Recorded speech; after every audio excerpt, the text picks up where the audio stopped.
बनिए बाबा रौरी दुआरी फुटल बसात कैसे बोली जल ढारी।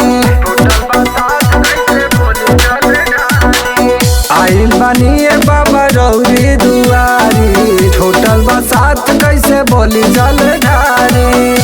कन्हवा पले ले बड़ी भूत कवारिया लागता भुला गईले बाबा में हरिया लागता भुला गईले बाबा में हरिया।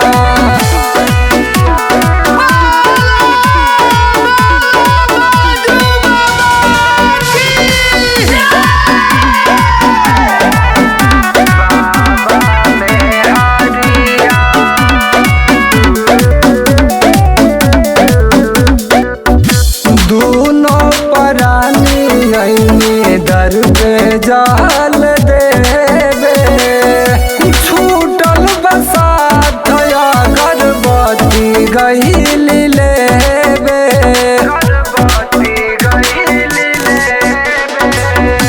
दूनो परानी आईने दर पे जाल देवे